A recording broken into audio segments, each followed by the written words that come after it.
Thank you so much for coming. Lauren Racquel, cinematographer, teacher, Yeah. recently doing some work at DePaul, your alma mater, my also alma mater film school. Welcome here to Calumet College and welcome to the exchange. Thank you Nice for to see you. having me. Yeah, for sure. So happy to be here. So I'm going to go into your bio a little bit, talk a little bit about you from the notes that I got. As a minority female filmmaker currently based in the Midwest, Lauren is known for her ferocious work ethic and bubbly disposition. She graduated magna cum laude from DePaul University with a master's degree in film and television and is accustomed to operating at a high level. She established her leadership abilities and skills as a dual Division I athlete and while working for an award-winning production firm. Lauren has had an array of creative opportunities such as directing and producing political commercials for LeBron James' More Than a Vote and Win Black, a spot titled Hero Misinformation starring Showtime's Desus and Mero. She worked also as a gaffer for Under Armour commercials and as a camera assistant in for Disney's Frozen 2 commercial and produced for some of the top politicians in the United States. Very interesting. Without further ado, I welcome you again to Calumet College of St. Joseph, and I want to learn a little bit and start off with, what is Black Unicorn Productions? Is it Black Unicorn Productions or Black Unicorn LLC? Black Unicorn Films, LLC. Okay, cool. That's what it is. When did you find it or found it? This has been in creation for roughly, I want to say 5 years. Okay. And then the last 3, things have really started to move along. So it was just getting a solid business plan to then getting a solid website to now, really going and getting your clients, having the products be shown, all of those things. I wanted to start with that solid foundation because there are so few companies owned by minorities that, are thriving. Yeah. I don't want to just have this be, a side piece, a side income that I enjoy, spending my time with, but not giving my full effort into. I needed to have that. You talk about an athletic background. I also have an athletic background. We talked about that a little bit. Many of our students at Calumet College are athletes. We have a big sports program here. The idea of a work ethic and a physical job, filmmaking, for most people, they don't realize just how physical of a job it is. In what various roles do you find yourself on set? You have your own business, an entrepreneurial venture known as Black Unicorn. That's a brand that you're building, and you're building your reel there with projects that you work on, both commercially and narrative, correct? Yes. But on set, on the bigger projects, what various roles do you play? Grip, electrician, camera, all of them? I honestly can say I've done every role. Wow. On a professional platform. Okay. Even recently, having worked with the 476 and going into a union show as an electrician, in that same day, due to different scenarios and situation, we can say a lot of it was due to the pandemic. I bounced from being an electrician to being a boom operator. Okay. In the same day, which never happens, where you're like, how? Like you weren't even certified on this equipment. Right, you're like, I've had experience in the past. I worked on a feature where I was in the sound department, but now I'm actually having to do it on a professional level where I'm booming over some A-list celebrities, and I'm like, please, Lord, don't have me hit them in the head with this boom. It's so what for our audience too, and for our students in the audience here today, what are some of the different, for example, what is a gaffer? Gaffer?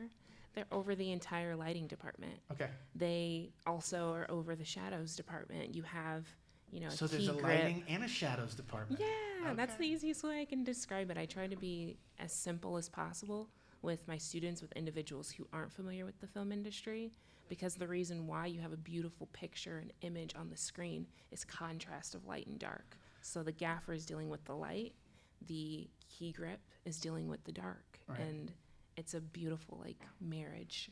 So I love labor. I grew up a steelworker's kid. My dad worked at these mills that are not too far from here, and the industrial process is something that I'm super fascinated about. I'm also an individual artist that has a pursuit of my own voice. Yeah. But I love being on set with other tradesfolk.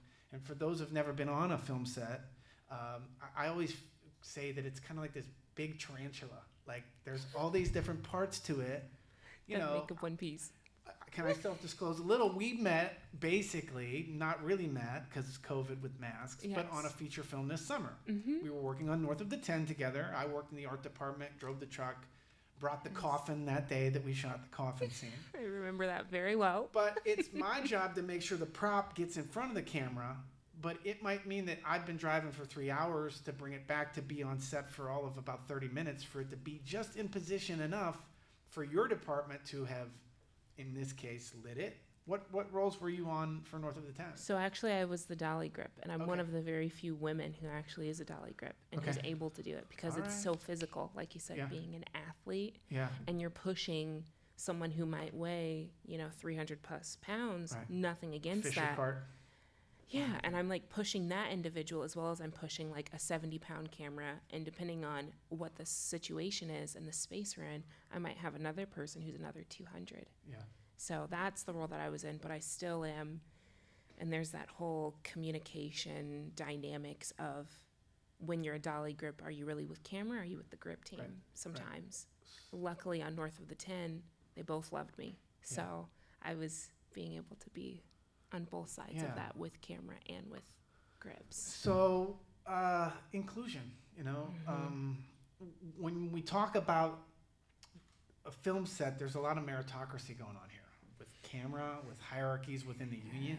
Like, how does inclusion happen in an old school world like that, an old boy network of these old trades that are sometimes familial, like it's family that brings these people into these different trades.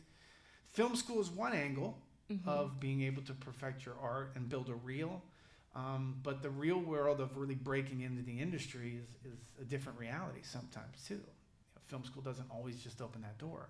So what kind of ferocious work ethic must you have in order to be willing to adapt to a trade that you might not be comfortable with? What kind of attitude can our students maybe have when the equipment is available to them to be able to try it out and get good with it? I see Bibby over there. Okay, good. Yeah. So, what kind of advice do you have for even your students as far as outside of the classroom with this industry? You have to adapt, honestly, every day, every moment in the situation. You have to overcome it. And I would also say you have to be human. We're all human, and we don't know each other's stories. We don't know what happened the hour before we got to work. But we have to accept that along the way, you weren't put on this earth for everyone to like. Like that's the biggest factor of being successful as a person, because that's where I really need to start, and that's where I want to start with my students is you have to accept yourself before anyone else will, or you're just going to commit to these jobs that might not be the best fit for you. And you've heard people get pigeonholed into certain roles. So being able to first accept yourself and then adapt to any situation you get into. May it be you started out as an electrician, you turn into a boom op at the end of the day, you learn something from it, and you say, hey, if I want to be the best electrician that I can be, but I'm in a role that isn't in that department, how is this other person's role going to affect my job? I learned so much that day just being a boom operator on, if I need to gaff and how that light is, how are these shadows? How can I assist the lighting department in my motions and my activities? So that's where I start with how you get into this industry, how people interact with you and work with you. You have to be likable to a certain extent, but you also have to know what your boundaries and limits are. And you won't know that until you test and you try out, but also know that you can only control your responses and your reactions to the situation. Other than that, it's life. Well, I can see that athletic background coming through too. Your leadership, your aggression, your sense of competition as well. I mean, it's definitely that type of field. I mean, we're there all to collaborate and grow with each other, but we're also there because we're extremely competitive, and the film industry is definitely that. But I also like that you're talking about your own personal voice, like not make, like you said, you're not on this earth to be likable. I think you can also say, like, in my opinion, it's like having confidence in your voice and your journey and your identity too is super important.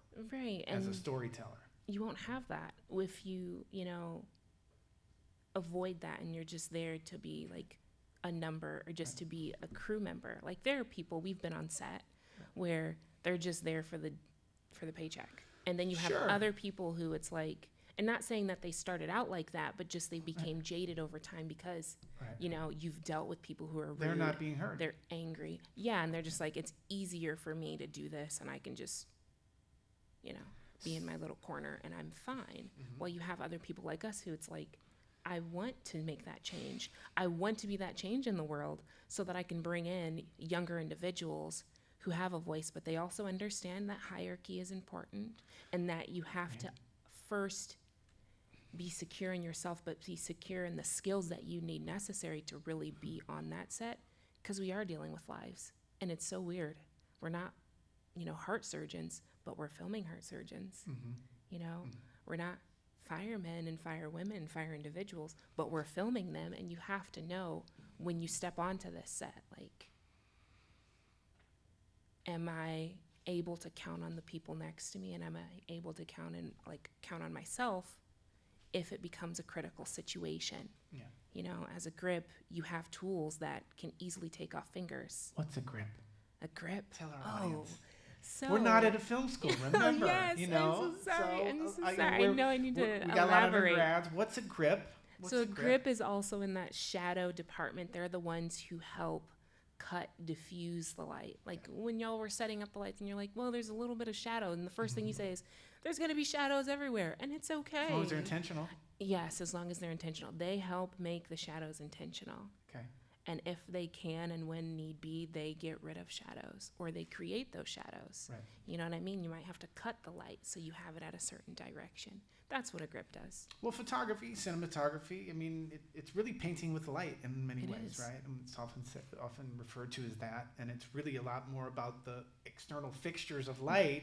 You can still have a great camera, and that's important, but you can do a lot with even lesser cameras if you have good lighting situations and natural light that's great at the right time of day, and all of that is stuff that you all should be paying attention to if you're in my class.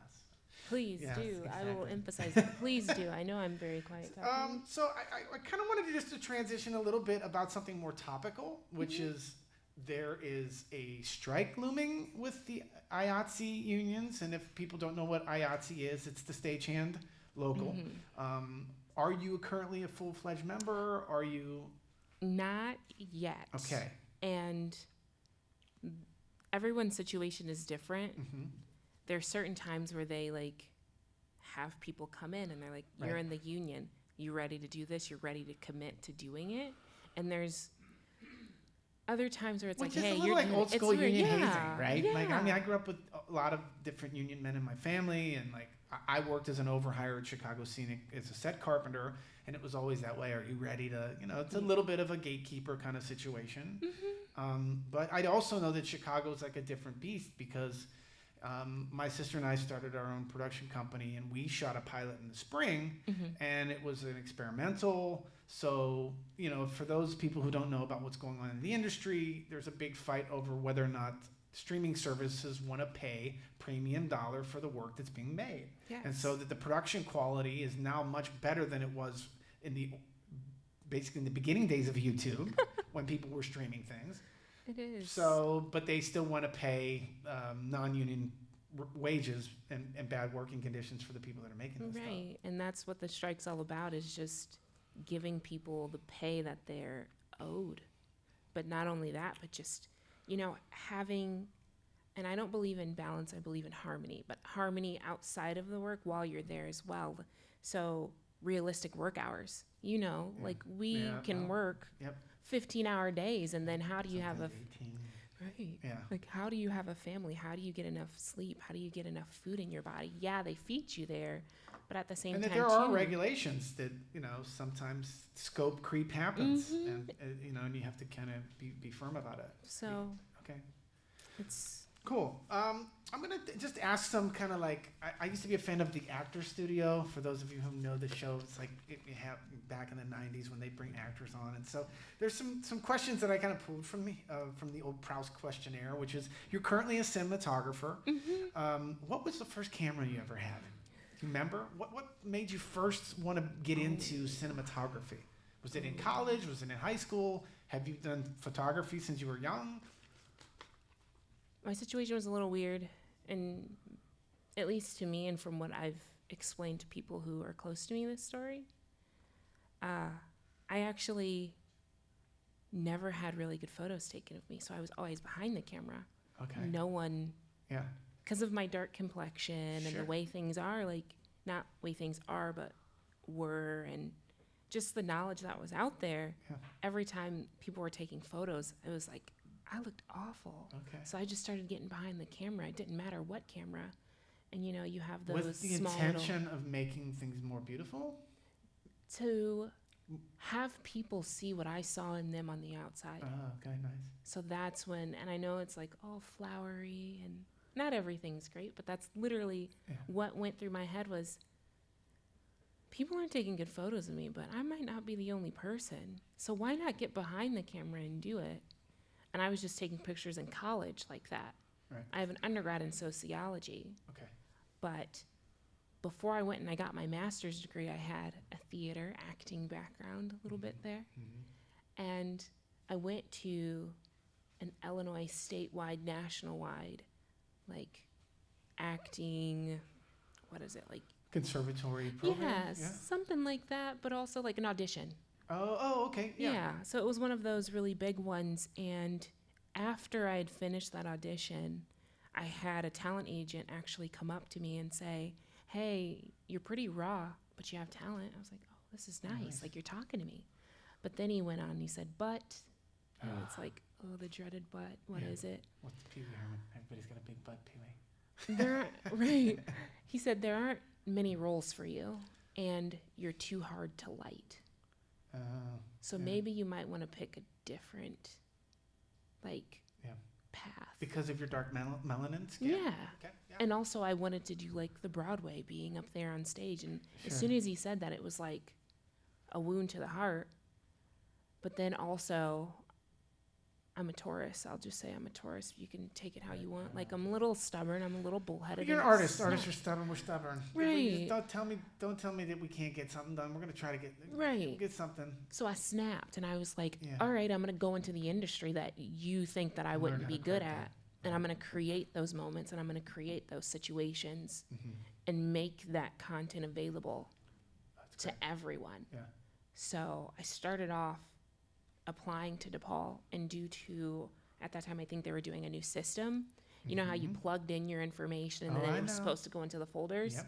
Not everything went into all the folders. Okay. Nothing against DePaul, because I'm so grateful to where We're I'm both now. love DePaul. We both went there. We've had a great experience there. We love them. Yeah, exactly. But that's just what happens, human error, technical error, whatever.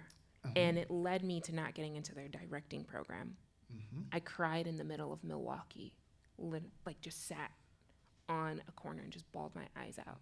That also happened to be the time with my business partner who was up there with me. Well, we were just talking about making, Black Unicorn films. And it dawned on me, and they said, you could do the cinematography program, you could do the post-production, or you could do sound. Perfect. I said, let me do cinematography. And then as I started to adapt and overcome, it was like, I like this. Oh, that makes sense. Oh, like, I want to do this. So that's when it really started leading me to being a cinematographer and being a director of photography, was the adversity. And it was like this serendipitous gift that, like, you didn't end up in the directing program, which has kind of got hierarchy, but you ended up in a program that allowed you to learn a tool. Right. The tool is empowering,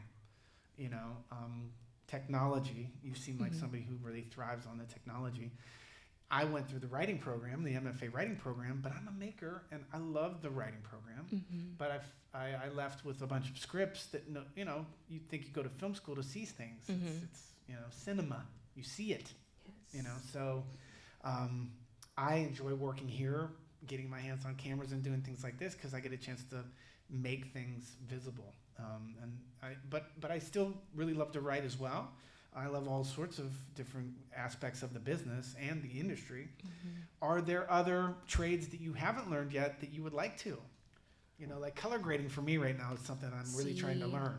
I love color grading. Okay. So, but having equipment for it is also a challenge. It's a super challenge. Yeah. So if I wasn't doing cinematography, I would be doing color grading, like post-production. I knew that I needed to have a skill in each kind of phase of production because I loved film. Yeah. And then that's going back to you asking me about being an athlete. Like, I love the challenge. Yeah. And, when you have to go from offense to defense, I want to play. I always want to be on the court in the game. So pre-production was the producing side, which, you heard in my bio, like I've been there.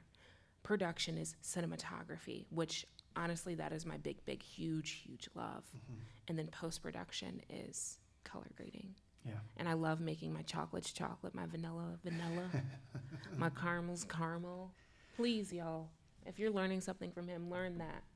He's amazing. I've seen his work. Like, just make your chocolates chocolate and your vanillas, and your caramels for me. So, as far as like change in the industry, inclusion, we talk about it's almost a catchword at this point. Once was diversity, now is inclusion. There's extreme importance put on representation, but I'm always afraid of pandering almost, creating representation for representation's sake, for one. Right. But also, I'm really interested in human systems and how things get made. And I always feel like the representation oftentimes reflects how the thing was made to begin with and the organizational structure behind it. I have interesting ideas about how writers' rooms could function differently, that could be more interested in themes like cooperation, and conflict comes through that, of course, but building essentially diverse teams of writers to start with to work on stories that would wrestle with those things. We happen to be at a place, the Exchange.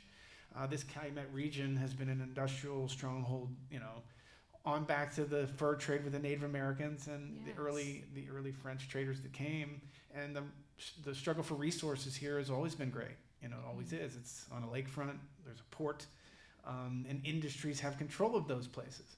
So the industry is controlled by powerful players. But how do we change it as workers? That's what I'm always thinking about. Do you have interesting ideas as far as changes in the structure of how things are made?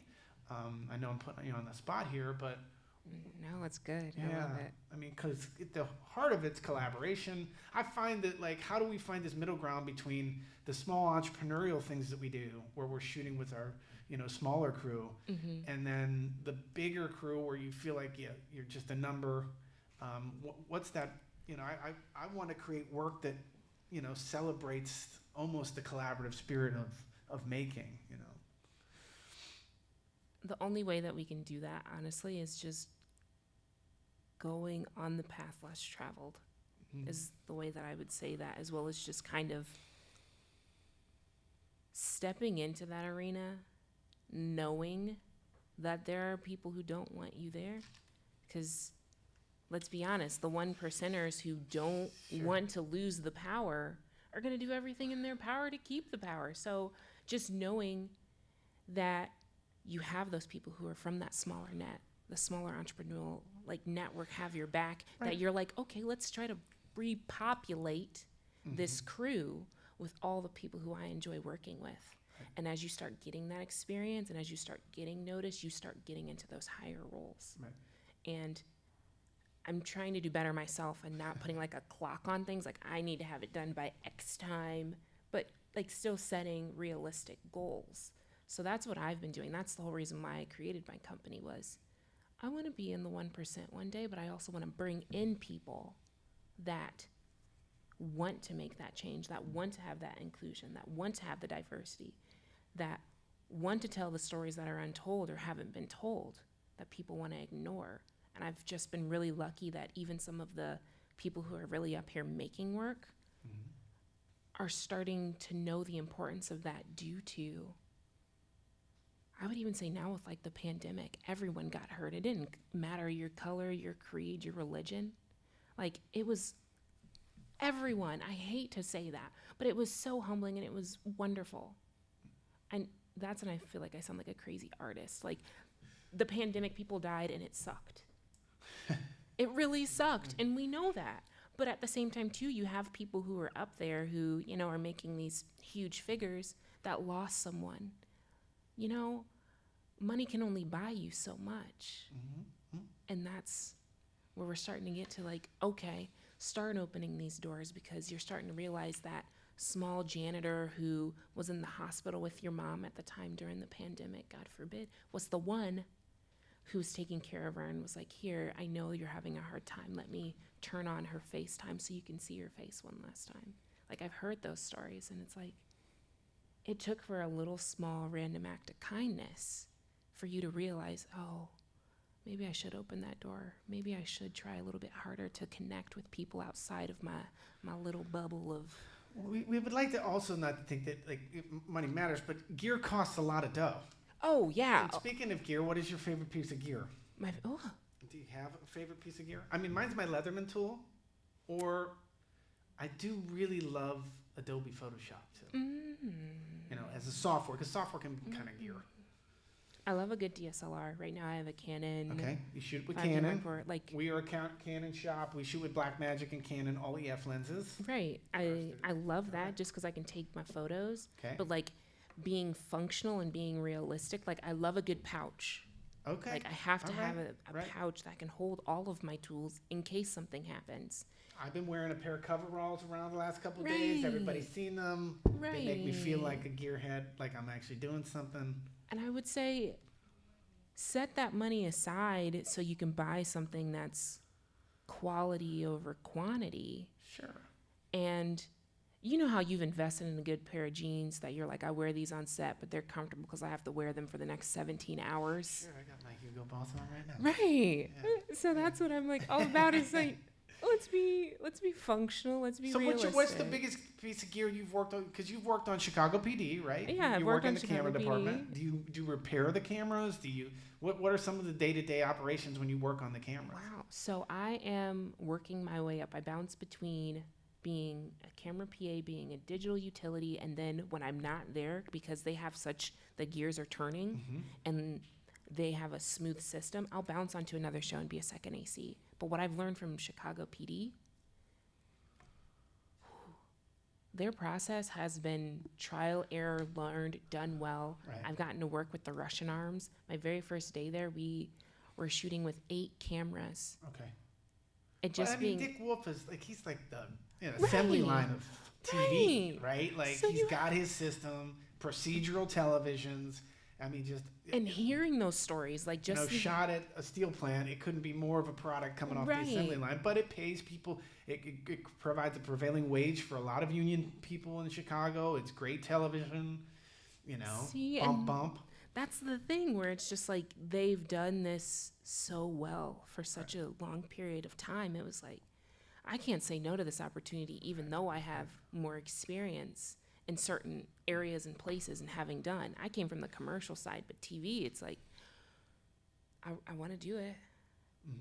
But let me see how this paces. Let me see if I want to commit my life, honestly, because I'm always trying to be like finding that harmony because I have to separate myself from work and my personal life.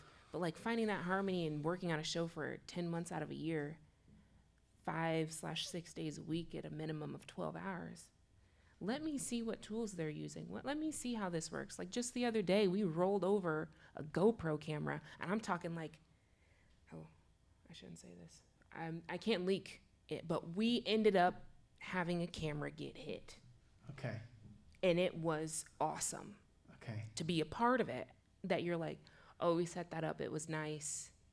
And nothing on our part with how we set it up, but it's just like the tricks and the movements and how camera has to communicate with the action part of it and like the action team and the stunt team. All this choreography. Right, like in the stunt team, and you're thinking like, how do you do this? And we have Russian arms and we have motorcycles that have been tricked out with, This is why it takes 18 hours a day. Really? You know, all the equipment, all the gear, the grips have to make sure that everything's secure. And, you know, this, again, this Right. tarantula of people that makes that one image. One moment. All the people cooking Possible. food. And so they're wanting to strike right now. Why are they striking? Oh, they want to pay We've talked the about it a lowest little bit. wage. But let's get to the nuts and bolts. What are they asking for? A As livable union? wage for their lowest paid, like Mhm. crew members in the union. They want to have better hours. Honestly, some shows barely have like, I think it's supposed to be a minimum of 10 hours Right. turnaround, but like People are some getting schools exploited. don't. And Yeah, they're getting ready to exploited with kinda their time. put an end to it. Yeah. Right, that's no other way to put it. All right, so I was really interested in talking to you a little bit about, okay, how do I help you right now? You're on the exchange with me. The whole spirit of the exchange is about a celebration of the Calumet legacy. The word the Calumet is about the ritual of building relationships through trade. Mm-hmm. It was always symbolized through the peace pipe by the Native Americans that once controlled these entire waterways that we kind of sit on now. But I wanted to kind of create a show that was in the spirit of that, and the way that I wanted to offer myself is how can I help your career moving forward? Can my production company, my little sister and I started that we shot this pilot. I'd love to have you work on it at some point. We don't have any more episodes ordered at this time, but Zen Room, be looking for it. Get a little plug there. Hey. How can I help you moving forward? Is there something that here at the school, we'd love to have you come down and do a workshop with our students at some point in time. Would love to. Any opportunity to screen short films of yours for our students would be another thing. I'd love to have you come back and either do a workshop with us or even be able to write stuff for you or collaborate in some capacity. I think it would be great. I'd like to continue this friendship for sure. Yes. All of that sounds awesome. I think part of how you even get into the industry and how you get noticed is that exposure Yeah. on all platforms. So yes, I would love to do a workshop. Yes, hire me when you want to do your next piece. Let me know. 'Cause, we did as entrepreneurs, sometimes we have to self-fund our projects. We're self-funded in all the way. But we called our company Two in the Bush for that reason, because there's two of us and we're trying to raise the stakes, so to speak. But enough about my stuff. Hopefully, maybe if there's something to share on that front in the future, you'd be the first person, one of a few, to build on the crew for sure. Lots of things going on in the film industry. Lots of things to be excited about. There is also talk about a studio on the south side of Chicago, the Regal Theater space, or the Regal Theater kind of neighborhood on the south side, which is I think 78th and South Chicago Avenue, right at the Skyway exit to Stony Island. I think that's kind of where they're talking about more sound stages on the south side. Do you know about this project?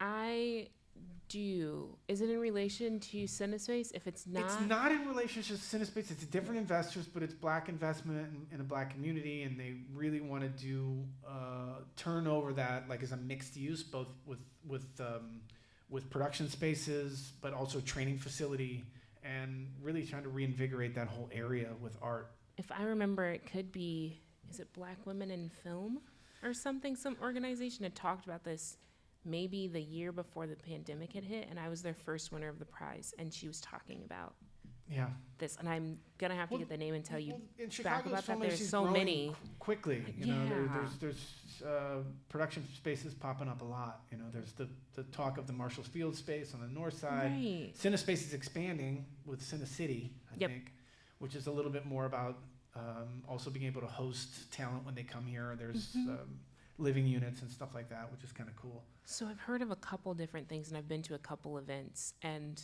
I'm sorry, y'all, it's a little bit of a blur. It's all I'm right. gonna be honest. It's all right. But at the same time, too, it's because there's so many organizations that all of a sudden Yeah, started like sure. ours, and it's like they got this opportunity, they ended up finding the funds, and they're like, hey, let's create this. Let's partner with other entrepreneurs who are interested in buy a space, buy an area. And I'm just saying the women in film, or like the Black women in film, that I can't remember the organization, and I'm so sorry, and I'm a You're fine. member. Fine. But they were even mentioning that, and I think I went to that exact little area with their first event talking about how that they were expanding and they were breaking these walls and they were knocking down walls to open it up, and it was beautiful. So I'm excited. I would love to partner with, another company, and they'd be like, hey, if your organization is interested in, adding funds and things like that to expand on this studio and you want to be a partner, let me know. I would totally be open to that. Well, clearly you've given our students a lot to think about here today. I really want to thank you for coming through, sitting with us on the exchange here today, and giving our students a lot to think about for Humanities Fest. I just want to end with kind of a thinky piece, or like a think question, which is, how does inclusivity bring about greater innovation? What is it about inclusivity of like representing not just cultural, not just black and white? We're talking, mental health, recognizing that people need other-bodied people to be involved with the industry too. And like I said, I mean, can it be something that drives innovation within the industry itself? How does it change storytelling? What does the film industry look like in 15 years because of it here in Chicago? I mean, I think that there's momentum, but what do we need to do to ensure that that is something that, will continue and grow? Be open-minded. And not only that, but be inspired by things that are outside of film. Portraits, painting, music, all of those things encompass film. Like, the running joke that I talk about with a couple of my friends is, if you're stuck on an island, who better to be stuck with than a film crew? Like, we come up with the wildest things. We will use a C-stand to make it into a chair. Complete MacGyvers. Right. Yeah, everybody's a MacGyver. Who else would you want to be stuck Make with? it happen. And right now, with how tight funds are and certain things, some of these smaller productions, they're coming up with beautiful artwork out of nowhere for having no money. So, did that answer it? I don't know. Yeah, that's good. It was a hard question for you because I'm new at this talk show thing. No, it's anyway. all good. I just hope could you say it one more time just so I know? Yeah, that how I'm does doing it all. inclusivity look in 15 years? Oh, and if in we're doing the work 15 now, because the change that we're trying to bring about isn't what it looks like today. The change is happening 15 years from now. We got to do the work. So how do we do the work? Well, I would say a prime example is, have y'all seen the film Peanut Butter Falcon? Everyone can have their own, opinion of Shia LaBeouf. But Peanut Butter Falcon, the actor, is on the spectrum, the lead actor. Oh, okay. And having his representation on the screen gives hope to other individuals, because the spectrum is so vast of mental capacity, education, all that. So having that in front of the screen and behind it is huge. Yeah, and I also think too, I love stories that are told in the episodic format. I love television. I always loved television. I mean, there was a brief time when I got into film and acting and theater when Sundance was like everything at the tail end of the 90s, when I really, really wanted to kind of become a storyteller and work in film and TV. And, they were telling interesting stories at Sundance. They were telling different stories and different representations. And that kind of, I was attracted to that. But with episodic television, you can follow the character lives of many different characters. So you can really tell complex political stories about, working people that are struggling to kind of, wrestle with the resources. And that's a theme that presents itself in my work all the time, because I'm interested in it. And it also speaks to my family, which is multiracial, and the struggles that we have to identify with one another. But I gravitate toward story form that's episodic, that has multiple characters of an ensemble, where you can play with story arcs over time. Film is so truncated into an hour and a half, where you have to follow a lone individual a lot of the times. But television, for me, I just like the form better. Well, then here's my suggestion for television episodic in that form. You have Love on the Spectrum. Okay. That's an episodic, and that also follows people who are on the spectrum of just being like, hey, I want love too.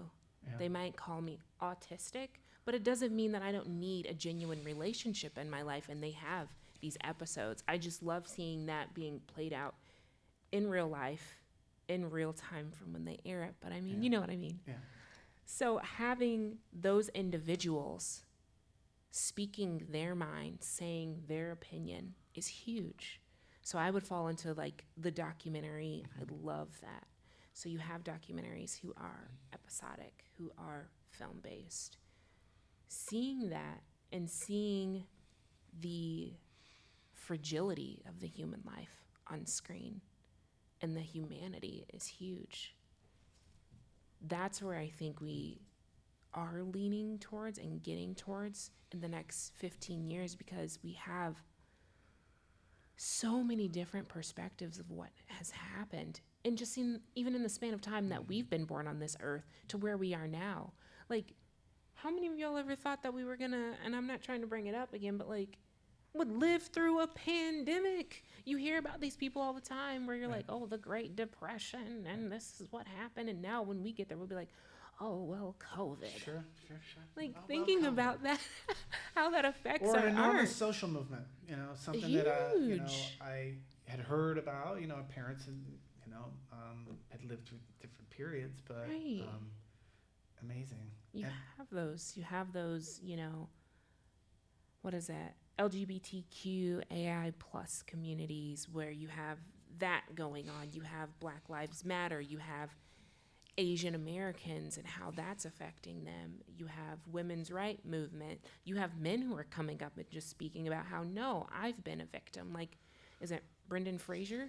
Why he's coming back out of the woodwork? But the practice all of those powerful players for a long time will always be put in question, right? But you have these these moments where in 15 years, like, imagine even when we first started, like the content we created and how it looked. Oh my God! And then where it is now. Again, what was your first camera? Mine was like a VHS that my folks got back in the early '80s.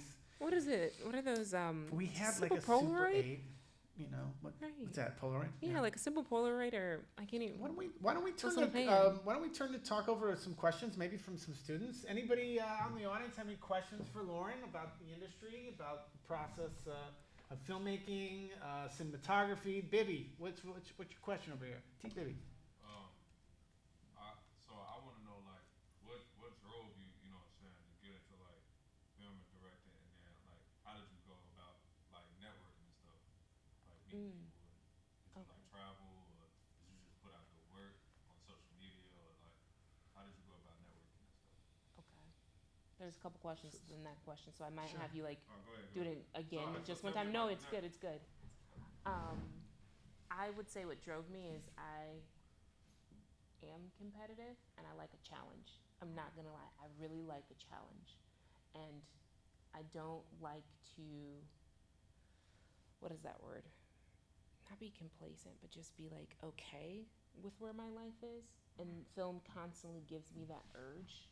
I hate to say it, I'm a little bit of an adrenaline junkie, but to lead me into like networking, it was talking to people, being honest with people.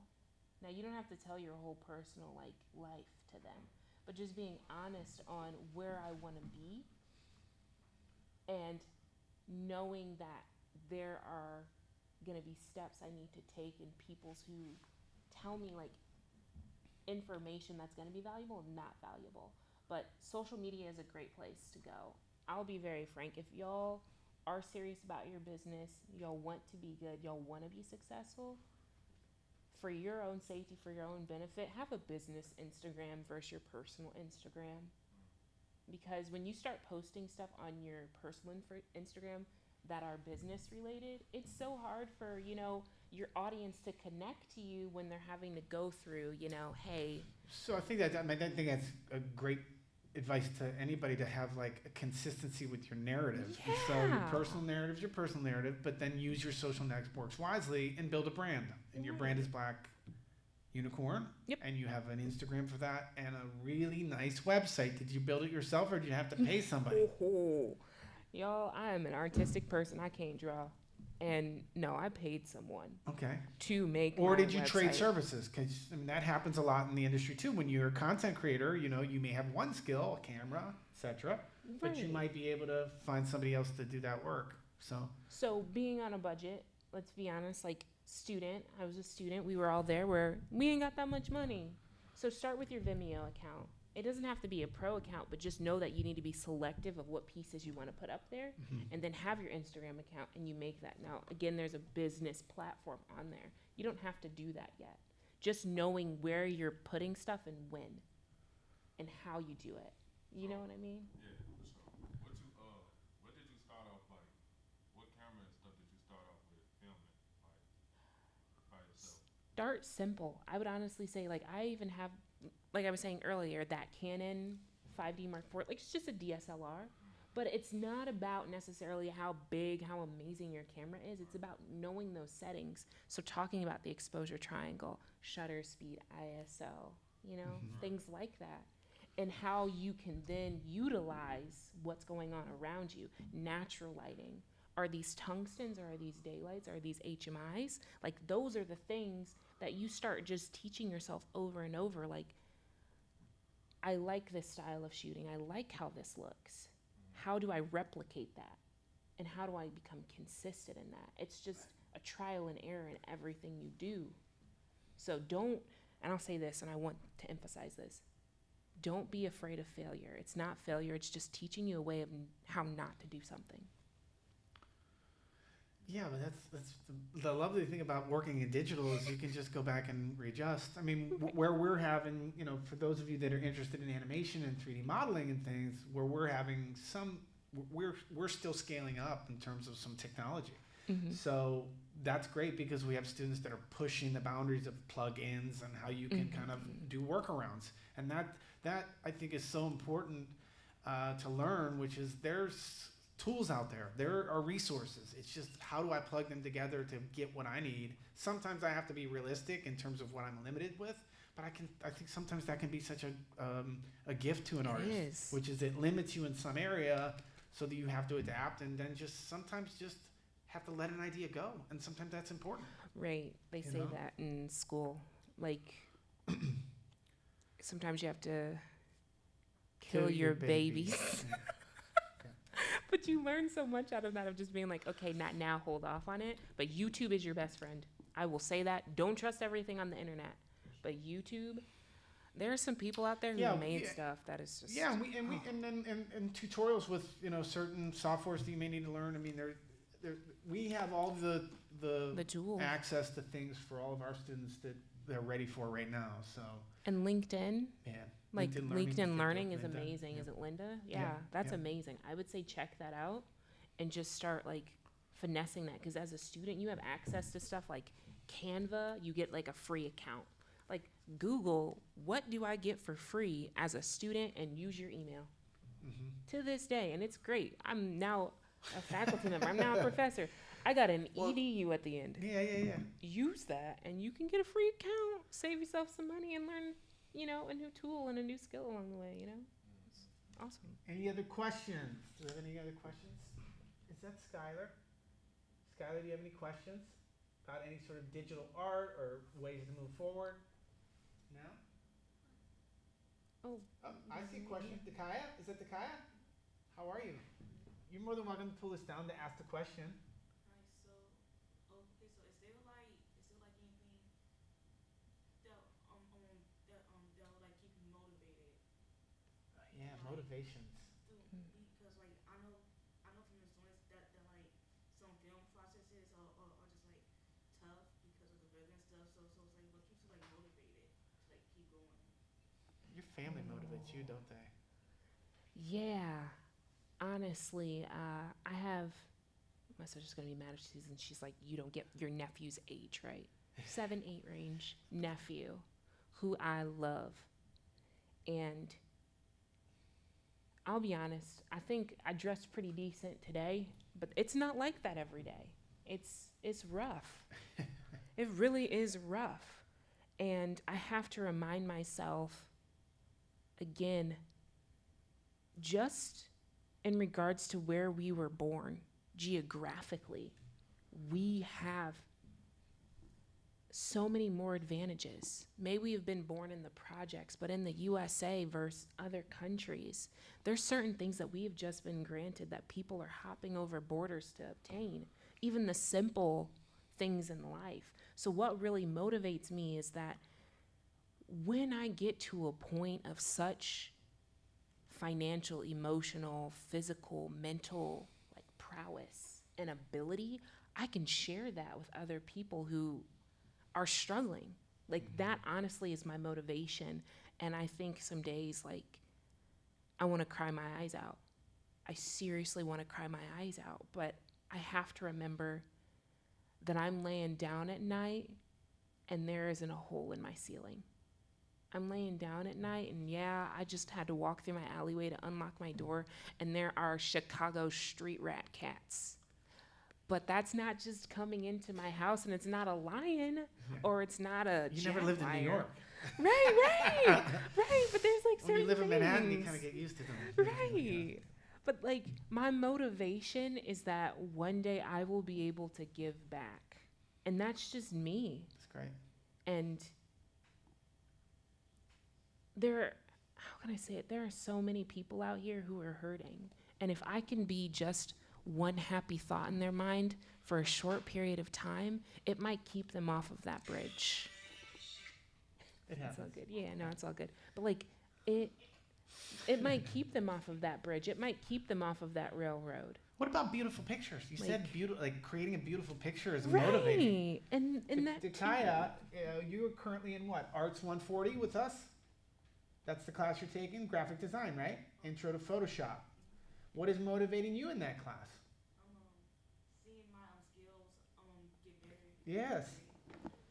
Amen. I love that. Let's talk about that. Every day you've been able to learn new tools, right? Pen tool, and that's a motivator when you start to see that you can shape the thing that's on the screen as an empowering feeling, is it not? So you enjoy watching growth, right, in yourself. Then eat that up. Collaboration with each other. I keep talking about it in this department. We got to push each other. We got to, when you learn something new, teach it to somebody else. Teach it the way you learn it. I only know it the way that I learned it and taught it to myself. But one of the reasons I love teaching all of you is that you teach me how to do it differently. And believe it or not, I'd be stealing ideas from you too. You know, every time I see that, Joey, I know that breathe thing. I'm gonna steal that little drop shadow that you did the other day. See? Right. I hope we're motivating you. I mean, that's why we're kind of doing this too. We're motivated so much by the industry, but also by the art form, by each other. And when we find each other as people who are interested in making things and working with this technology, we hope we motivate you to do the same thing. And we're glad you're here. So thank you. Yeah. I think this has been wonderful. We look forward to having you back. I hope I was able to host it decent for all of you. Round of applause for Lauren. Yeah. Thank you so much for being on. Yeah. Round of applause for y'all. Y'all did amazing here. I don't even know what it looks like, but it just feels good.